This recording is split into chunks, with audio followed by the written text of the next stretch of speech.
I entered the Alpha King's fortress with a blade in my hand and a blood oath on my lips to avenge my sister's murder. I expected to find a tyrant bathing in the power he stole. Instead, I found a man living in a cage of his own mind, haunted by a ghost only I can see. And the council who sent me here to end him. They aren't afraid of his cruelty. They're terrified of what happens if he ever remembers the truth. And now, I'm the only one standing between the king and the people using him to destroy the world. Hi. Welcome to Vine Romance, where love speaks and hearts connect. If you believe in beautiful love stories, hit subscribe, like, and comment. And kindly join our growing family. Let's grow in love together. Now the story Elara's sister's blood was still warm on the damp grass when the realization finally struck. The Alpha King had lied. She stood motionless in the center of the dark woods, the cloying scent of wet earth and raw copper filling her nose. Deep down, she knew the truth. The king was not the heroic protector of the realm, but a butcher masquerading as a saint. The journal she pulled from the frozen dirt was stained with dark, dry patches that crinkled in her grip.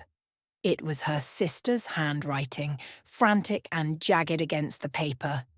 She held the book against her chest, feeling the brittle pages crumble beneath her fingers.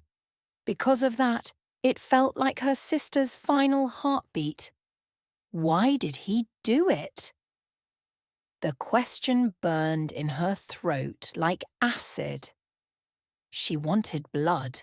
She wanted justice. And more importantly, she wanted him to pay for the silence he bought with murder. Without warning, a twig snapped in the shadows behind her. Her wolf instincts screamed at her to run, yet she forced herself to stand still. The forest felt heavy, like it was waiting for her to make a fatal move. She knew she couldn't stay here because the king's hunters would surely find her. As if pulled by a string, she shoved the journal deep into her tunic.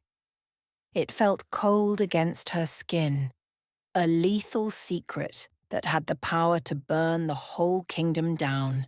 She needed to leave. Before she could move, the wind shifted.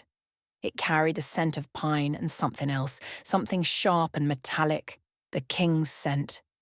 He had been here. Deep down, she knew the truth. This wasn't just a murder, it was a ritual. Her heart pounded like a war drum in her ears. She looked at the blood-soaked spot where her sister died and realized she had to be faster than the wolves stalking her. Still, the grief made her knees weak. She cried because her heart felt like glass shards cutting her inside out.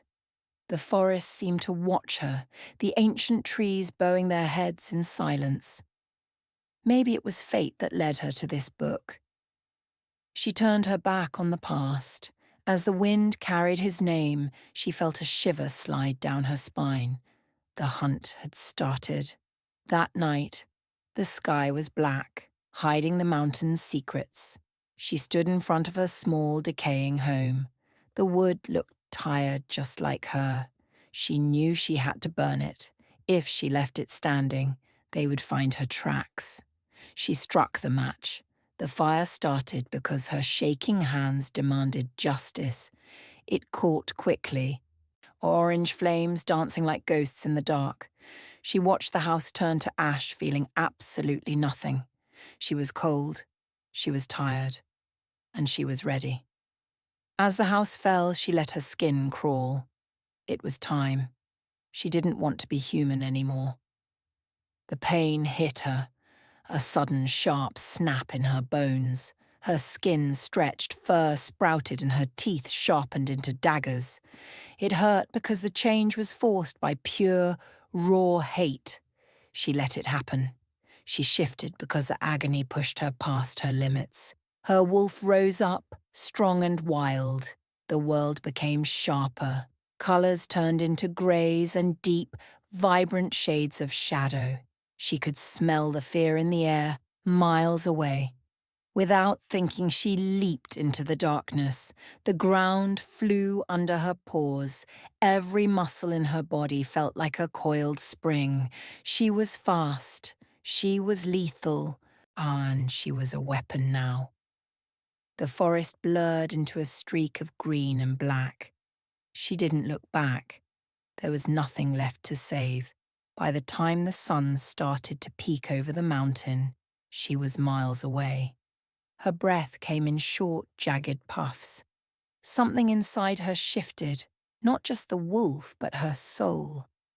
She was not the same girl who cried in the woods yesterday. Meanwhile, the sunken spire rose from the earth like a jagged, rotting tooth. It was a dark stone nightmare that touched the clouds. She stood at the gates, her human form shaky and weak. The air here smelled of smoke and old, stale magic. She looked up at the fortress. It was a prison disguised as a palace. In the span of a breath, she felt the gaze of 1,000 eyes. The guards were everywhere. They didn't look like men. They looked like statues made of iron and spite. She had to be a ghost. She had to be invisible. She stepped into the courtyard. The ground was hard and uneven, biting into her bare feet. A guard blocked her path, his eyes cold. He didn't speak. He just pointed toward the servants' entrance. She walked, head down, feeling small. With every heartbeat, her resolve grew harder. He was a king. He was a killer. He was a liar. She would find out why he did it because the truth was the only thing that mattered now. She pushed through the heavy wooden door. Inside, the spire was cold, a biting, deep cold that reached into her bones. The hallways were narrow and twisted like a maze. She saw other servants, their faces blank and grey. They looked like they had given up long ago. She wouldn't. She watched him because she had to know what was in his eyes. The king stood on the balcony, looking out over his domain. He looked huge, he looked powerful, he looked lost. He was staring at nothing, his eyes glazed over with a strange, shimmering mist. At that moment, she saw it, the phantom shroud. It was a veil of grey magic, swirling around his head like smoke. He was looking through it, but he wasn't really seeing anything. He looked so lonely. Her heart ached for him, but she pushed the feeling down. It was a trap. It had to be. Between one breath and the next, he turned. Their eyes locked. The air thickened. Time stood still. For a second, he looked at her and the shroud seemed to vanish. He blinked, the grey mist flickering and dying. What was that? He looked at her with confusion, his golden eyes searching her face. She looked down, hiding her intent. The space between them burned. She could feel his gaze on her, heavy and curious. He didn't know who she was, but he knew she didn't belong. She turned and walked away, her legs stiff. Her thoughts spun. She had to get to the library. She had to know what the book said about the king. As the silence roared in her ears, she realized the game had only just begun. The spire was a web, and she was the spider crawling right into the center. The hallway tasted like dust and dying dreams. Truth be told, Elara's hands wouldn't stop shaking as she gripped her cleaning rags. She had just seen the king's eyes, and they weren't the eyes of a monster. They were the eyes of a man drowning in a storm of his own making. Moments later, she slipped into the royal chamber, her heart beating against her ribs like a bird trapped in a cage. She moved through the room, dusting surfaces that were already clean. But her mind was elsewhere. She was thinking about the way his gaze had cleared when he looked at her. Because of that, she felt a dangerous flicker of curiosity. Maybe it was fate that he had looked at her, but she couldn't let it distract her from her sister's death. Without warning, the heavy oak door groaned open. She froze her back to the room. Kaelen walked in, his footsteps soft and heavy. He looked exhausted, his shoulders slumped as if he were carrying the weight of the entire mountain. The air thickened with the scent of ozone and pine. She didn't turn around because she knew if she did, he would see the fire in her eyes. Instead, she kept her head low, scrubbing a spot on the floor that wasn't dirty. The silence stretched between them, thick and heavy. In the span of a breath, he spoke. You were in the hall earlier. His voice was low, a rumble that vibrated through the floorboards. She turned then, keeping her gaze averted. He was standing too close. She could smell the raw, primal scent of his wolf, mixed with the strange, metallic tang of the magic that plagued him. He looked at her with a hunger that had nothing to do with food and everything to do with recognition. She didn't know what scared her more. His power, or the way his eyes searched hers for something he couldn't name. Her heart skipped. That's why she forced herself to curtsy, keeping her face hidden. Meanwhile, the doors to the chamber burst open again. A group of men in dark robes swept in, the council. Their leader, Vane, walked with a sneer on his thin lips. He looked at the king with indulgent condescension, as if he were humouring a child who had misbehaved. Still, Kaelen stiffened, his jaw tightening into a line of steel. Vane held out a silver chalice filled with a dark, swirling liquid. "Drink, Alpha," Vane commanded, his tone smooth but sharp. "The ritual requires focus. You cannot afford to lose yourself in the shadows again." To make things worse, Elara saw the way Kaelen's hands trembled as he took the cup. He didn't want it, yet he drank it. As the liquid went down, his eyes rolled back, and the grey, swirling mist, the phantom shroud, crawled over his face again. He slumped into his chair, his strength drained in an instant. Because of that, the council members exchanged smug looks. They weren't protecting him, they were poisoning him. They were stealing his mind bit by bit to keep the pack under their thumb. At that moment, Elara realized her mission was all wrong. She had come to kill a tyrant, but she was watching a prisoner. As if pulled by a string, her hand drifted to the small pouch of poison hidden in her apron. She had enough to end it all right there. It would be so easy, so fast. She could strike, and the kingdom would be free. Yet she looked at Kaelen, now unconscious and twitching in his sleep. Deep down, she knew the truth. If she killed him, the council would just crown a worse monster. Rather than acting on her rage, she pulled her hand away. She had to stay. She had to learn the secrets of the spire, the secrets of the ritual, and the secrets of the king's heart. Before she could move to leave, Vane glanced in her direction, his eyes narrowing. She quickly lowered her head, hiding the panic that threatened to steal her breath. She left the room, her steps silent and quick. As she walked back into the dark corridors, she felt the weight of her choice pressing down on her. The game had changed. She was no longer a hunter. She was a spy in a nest of vipers, and the Alpha King was the prize they were all fighting to control. Fear tasted like stale iron in her mouth as she ducked into the shadows of the servants' corridor.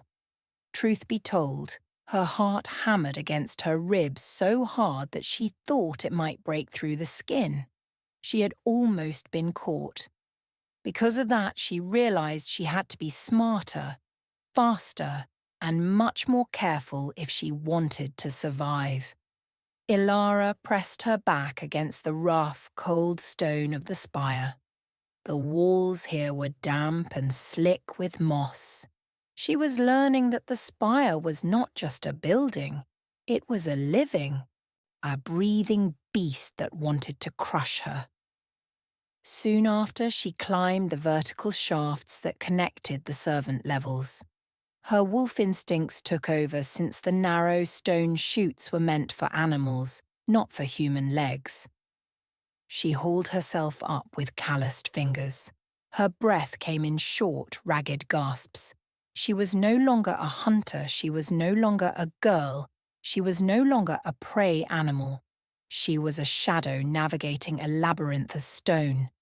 Everything felt like a trap, and she feared the dark, she feared the council, and she feared the truth. Meanwhile, she finally reached the upper archives. It was a cavernous room filled with ancient scrolls and heavy leather-bound books. The air smelled of vanilla and decay. She had to find the truth about the original sin that her sister died for. More importantly, she ignored the exhaustion gnawing at her muscles. She found a dusty volume tucked behind a stack of maps. The ink was faded, but the words jumped out at her. The king's vow, blood for the land, or land for the blood. What followed was a revelation that made her stomach drop. The king hadn't killed her sister because he was evil. He was being forced to drain the life from the pack to power the council's immortality. In that moment, her world tilted. Everything she thought she knew was a lie. She was not here to avenge a murder, she was here to stop a systematic slaughter. Her hands trembled, her eyes blurred, and her wolf paced restlessly beneath her skin. She had to take this information back, but how? Without warning, a heavy boot echoed against the stone floor. She snapped the book shut. Before she could move, a guard rounded the corner. He was huge, his armor clanking with every step. He didn't see her yet, but he smelled something off. He sniffed the air like a hound. She knew she had to run, yet her legs felt like lead. She clutched the book to her chest. As a result, she realized she had to make a choice. Would she fight, or would she hide? Instead, she chose the shadows. She slipped behind a velvet curtain just as the guard walked into the room. He walked with a heavy gait, his eyes scanning the shelves. He was looking for her. She knew it. The air thickened. Time stood still. Her breath caught in her throat.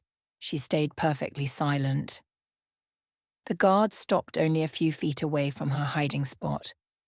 She could hear the creak of his leather straps. To hide her scent, to watch the council, to save the king, that was her new burden. Moments later, the guard grunted and walked past.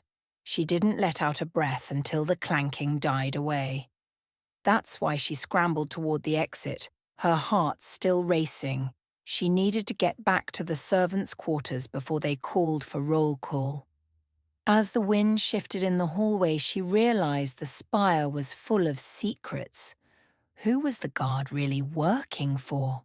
Why was he looking for her specifically?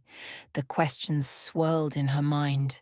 That night, back in her small room, she hid the book under her floorboard.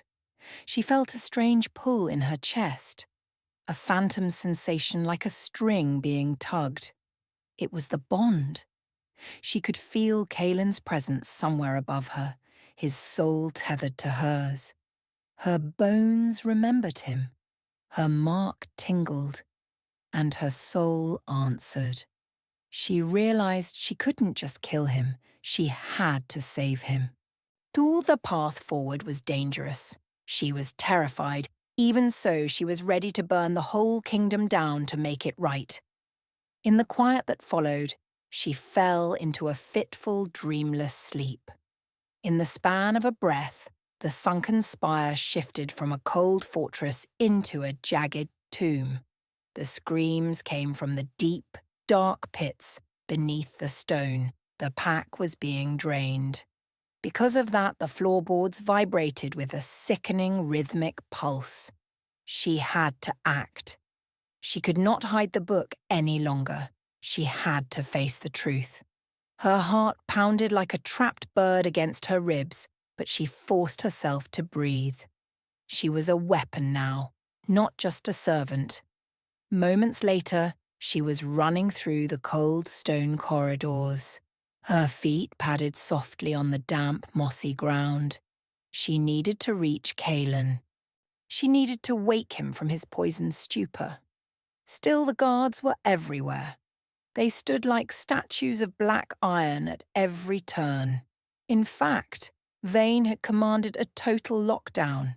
She hid behind a massive stone pillar, her pulse thundering in her ears like a frantic war drum. The air here smelled of stale smoke and rotting magic. It made her dizzy, yet she refused to faint. She was terrified, yet she was ready to die to make it right. That's why she took the servant's secret tunnel. It led directly to the ritual chamber. What she saw there shattered her heart into 1,000 pieces. Kaelen was strapped to a stone altar, his chest heaving, while Vane chanted in a low, guttural tongue. A young wolf shifter was being held in a beam of dark, swirling light. Life was being ripped out of the shifter and funneled into the king, but not to help him, to feed the council. It was a cycle of death. Her heart stopped. She saw the girl, the shifter, wither, her skin going pale as winter frost. Truth be told, she wanted to scream. She wanted to shift and tear them apart, but she knew that would mean her immediate death. The space between them burned with dark, swirling magic. She felt the bond pulse, a sharp, stinging pain that mirrored Kaelen's agony. He was awake, his golden eyes wide with horror, but he could not move. He was a puppet, a hollow, broken king. Her chest ached. She knew she was the only one who could cut the strings, the only one who could end the nightmare. What's worse, Vane stopped the chant. He looked straight at her hiding spot. He did not see her, yet he knew. He laughed. A sound like dry leaves skittering on stone. "Come out, little mouse," he hissed into the empty air. "I know you have the book." Her world tilted. How did he know? She did not wait to find out. She turned and fled, her boots slipping on the slick, wet stone. She had the book, but now she was a target. The walls seemed to close in, the stone faces of the gargoyles watching her with cruel, unblinking eyes. As a result, she realized she could not play it safe anymore. She needed allies. She needed the ones who hated the council as much as she did. She looked toward the lower pits. The forgotten, the broken, the ones who had lost everything to the king's sin. Maybe it was fate that she had come here alone, yet she would not leave alone.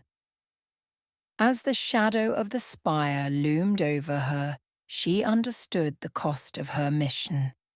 It would take everything she had, everything she was, to survive. She turned into the dark. Her wolf stirred, a growl rising in her throat, and she let it happen. The hunt was no longer theirs. It was hers. Death smelled like rot and wet fur in the deepest, forgotten levels of the spire. Truth be told, Elara felt like she was descending into the very throat of hell.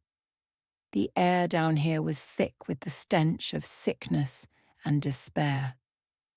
She moved through the shadows, her boots silent on the slime-covered stone. She was looking for the pack, the ones the council had cast aside. Because of that, her heart beat a steady rhythm of warning.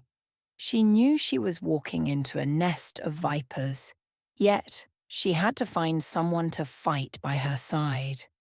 As if pulled by a string, she crept toward a huddled mass of fur and bone in the corner of the largest pit. Do you think they will listen to a stranger? Or will she be torn apart? Before she could speak, a low rumbling growl vibrated through the floor. A massive wolf, scarred and missing an ear, rose from the darkness. His eyes were milky, yet he sensed her fear. She didn't flinch. Instead, she held up the journal. She knew this was the moment everything changed. "I am not your enemy," she whispered, her voice rough. "I have the truth about the king." Still, the wolf didn't trust her. He stepped closer, his teeth bared in a snarl. She waited, letting her scent, her fear, her courage wash over him. She was one of them. She belonged to the wild. In the span of a breath, the wolf shifted. An old man stood before her, his body lean and broken, yet his eyes burned with a flicker of hope. He looked at the journal. He saw the royal seal. Deep down. Now he knew the truth, but he was afraid. She told him about the ritual. She told him about the life force being stolen from their young. Because of that, the old man's face twisted into a mask of pure, unbridled rage. He wasn't a servant anymore. He was a warrior without a war. She wasn't just fighting for her life. She wasn't just fighting for her sister. She was fighting for the soul of the pack. Meanwhile, the sound of heavy boots echoed down the tunnel. The guards were coming. Vane had sent his dogs to scrub the pits clean. Panic flared, but Elara pushed it aside. She had made her choice. She had committed to the fire. Without warning, the heavy iron gate burst open.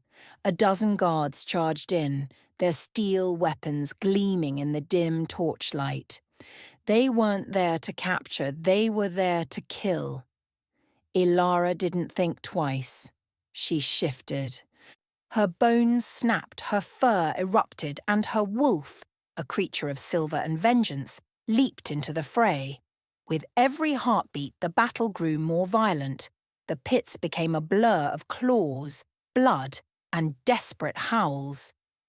Elara fought with a ferocity she didn't know she possessed. She snapped a guard's sword in half with her jaws. She felt the pack around her, their own wolves rising up to claim their freedom. They were no longer broken. They were a storm. Even so, the guards were trained, and there were many. Her chest ached. She was fighting for her life, but more importantly, she was fighting for the future of the pack. By the time the last guard fell, the tunnel was silent, save for the ragged breathing of the survivors. She stood over the carnage, her fur matted with blood. She was terrified, yet she was ready for whatever came next. There was no going back to the servants' quarters. There was no going back to the girl she had been. She had crossed the threshold, and the spire would never be the same. That's why she turned to the wolves. They were battered, bruised, but they were standing. In the quiet that followed, she felt the bond with Kaelen tighten, a pull so strong it threatened to drag her to the throne room right then. She looked at her allies. They were ready. The war for the soul of the king had begun. He killed them, all of them. The victory in the pits turned into a nightmare the second they stepped into the grand hall. Truth be told, Elara's hope vanished as quickly as a candle in a storm. She watched in horror as Vane's men swarmed her allies. The pack, the ones who had finally found the courage to stand, were cut down before they could even draw a breath. Their blood pooled on the cold white stone like ink on a page. Because of that, the pride she felt just moments ago curdled into a heavy, suffocating lead in her stomach. She had led them to a slaughter. Without warning, Kaelen stepped out from the shadows of the throne. He didn't look like the man she had whispered with in the library. His face was a mask of cold, hollow glass. His eyes were void of life. No gold, no warmth, only the swirling grey mist of the phantom shroud. He raised his hand and the very air in the hall turned into a crushing weight. As if pulled by a string, the rest of her allies were pinned to the walls by invisible forces. She tried to reach for him. She tried to call out his name, but the words died in her throat. In that moment, the world narrowed down to the space between them. She was alone. She was truly, terrifyingly alone. The bond she felt, the one that'd been a warm, glowing thread in her chest, suddenly snapped. It was like being stabbed. She collapsed to her knees, clutching her chest as a scream tore through her lungs. Her wolf didn't answer. It was silent, curled in the deepest, darkest corner of her soul, as if afraid to come out. She felt a cold, jagged hollow where his presence used to be. Still, she forced her head up, her eyes blurring with hot, stinging tears. Kaelen walked toward her, his movements heavy and slow. He didn't recognize her. She was nothing to him. A stray, a pest, a nuisance to be swatted away. He reached out, his hand gripping her throat with a bruised strength. She could smell the ozone on his skin. He was the king, and he was the monster her sister had feared. Before she could move to defend herself, Honey threw her across the room. Her body hit the stone wall with a sickening thud. In the span of a breath, the room went black. She lay broken among the ruins of her failed rebellion. Her ribs were on fire. Her breath came in wet, ragged hitches. Everything she had worked for, the journal, the alliance, the belief that she could save him, it was all gone. Maybe it was fate that she ended up here, broken and dying in the dark. She had failed her sister. She had failed the pack. Worst of all, she had failed the man who held her heart. She couldn't feel her legs. She couldn't feel her wolf. Meanwhile, the council laughed. Their voices sounded like glass grinding together. Vane stepped over her, his boots clicking with finality. He looked down at her, his face twisted in a look of total, crushing pity. "Did you really think you could win? A little mouse?" he hissed. He didn't even care enough to finish her off himself. He turned his back on her, leaving her to rot in the cold, damp dark of the dungeon pits where she had started. She was left alone. She was left in the dirt. She was left with nothing but the silence of her own failure. She closed her eyes and let the darkness take her. Pain was the only thing that told her she was still alive. Truth be told, it was the most beautiful thing she had ever felt. Elara lay on the freezing dungeon floor, her body one giant screaming bruise. The darkness here was absolute. It swallowed her whole, yet in that crushing silence, she heard a whisper. It wasn't a sound, it was a memory. Her sister's voice, clear as a bell, ringing through the void of her mind. The shroud is not a lock, Elara. It is a bridge. Because of that, her breath hitched. The mist over Kaelen's eyes wasn't just poison. It was a doorway.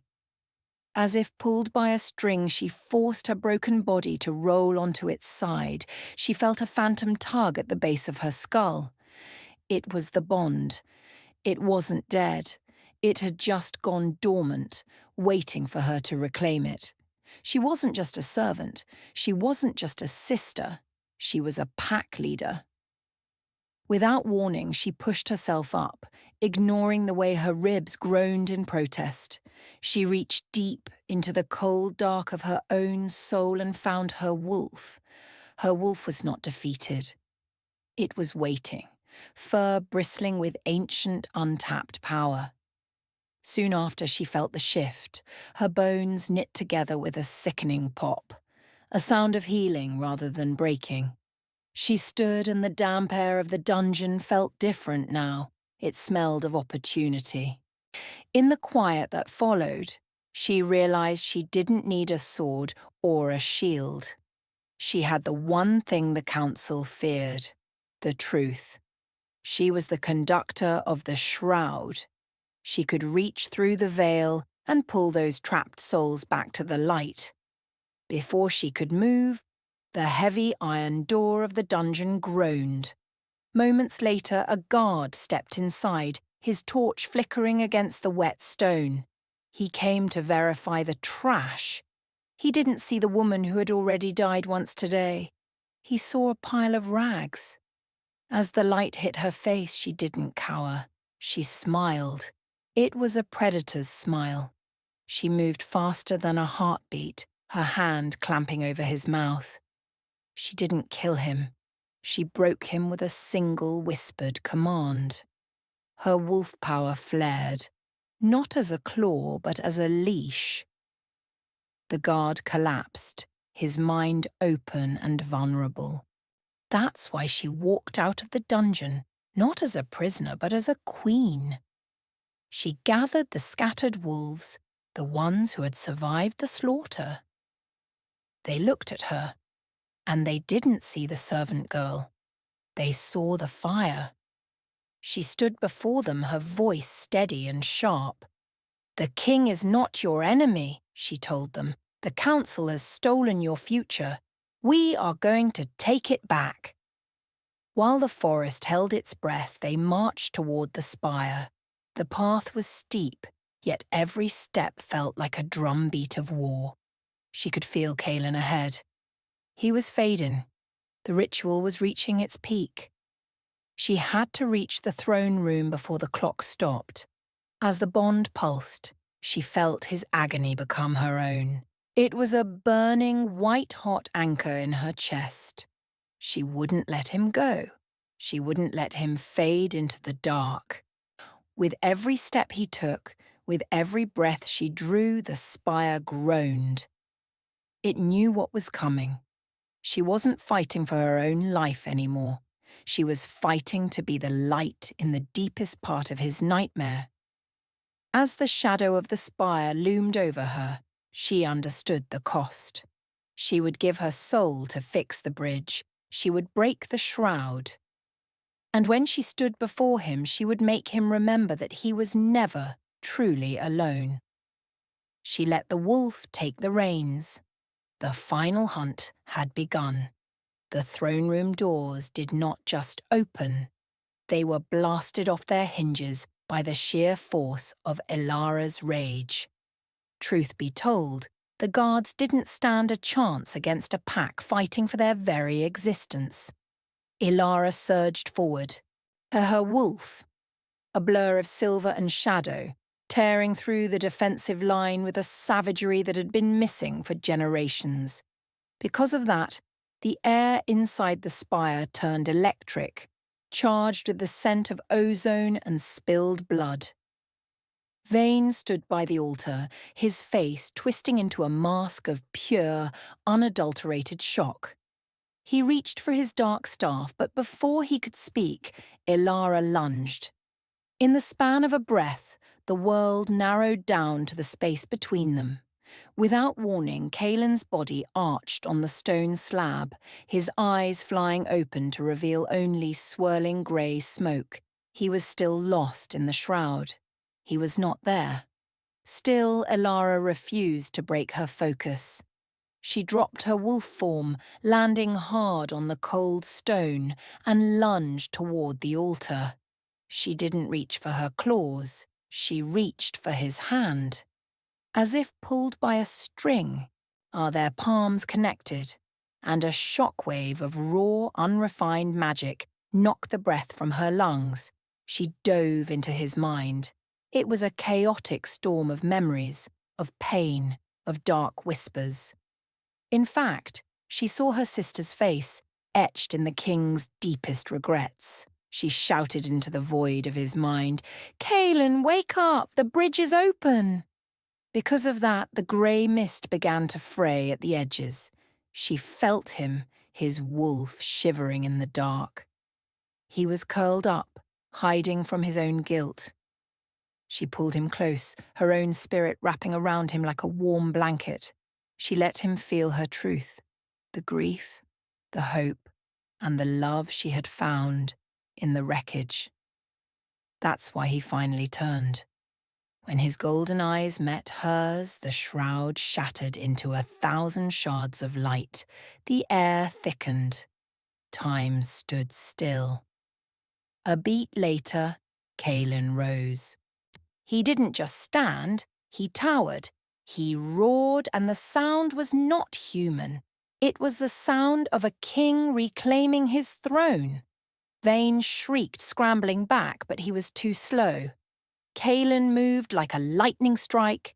He didn't use a blade. He simply swiped a hand through the air, and Vane was thrown against the far wall with enough force to crack the stone. As the silence roared in the room, the council members dropped their weapons, their faces pale as death. Was this the end of their control? Elara knew it was. The king turned to her, his eyes blazing with a heat that made her knees weak. Meanwhile, the spire groaned, the weight of the ancient spell lifting from the very stone. The trapped souls were free.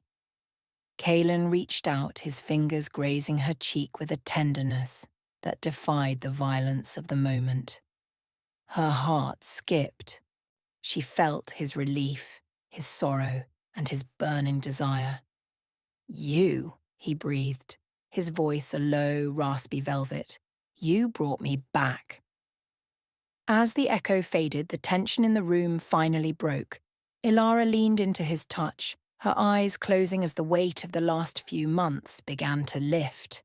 Still, there was so much work to do. By the time the moon peeked over the spire, the prisoners were free and the council was in chains. Elara stood on the balcony with Kaelen, the cool night air soothing her fevered skin. They were no longer hunted. They were the architects of a new era. Because of that, she felt a profound sense of peace. She looked at him, truly looked at him, and saw the man who had been hiding beneath the crown. What would she do without him? She didn't even want to imagine it. Truth be told, she felt like a different person. She had started as a girl who wanted revenge, and she had ended as a woman who chose mercy. Her bones remembered the pain, but her heart had learned to love. As the wind shifted, bringing the smell of the coming spring, she leaned her head against his shoulder. The pack was gathering below, a sound of distant howling that wasn't a warning, but a celebration. In the stillness that followed, she knew this was the start of something beautiful. She had found her place, her purpose, and her mate. Without another word, Kaelen pulled her closer, his arms a fortress of warmth. They didn't need to speak. They had said everything they needed to say in the fire of their struggle. The world was messy, and the kingdom was broken, but they were whole. She closed her eyes and let herself be held. Before the words left her lips, Tahi leaned down and pressed a kiss to her temple. It was a promise. It was the beginning. Her soul answered. The stars above shone brighter than ever, reflecting the light they had fought so hard to reclaim. Because of that, the shadows of the spire seemed less daunting. They were together.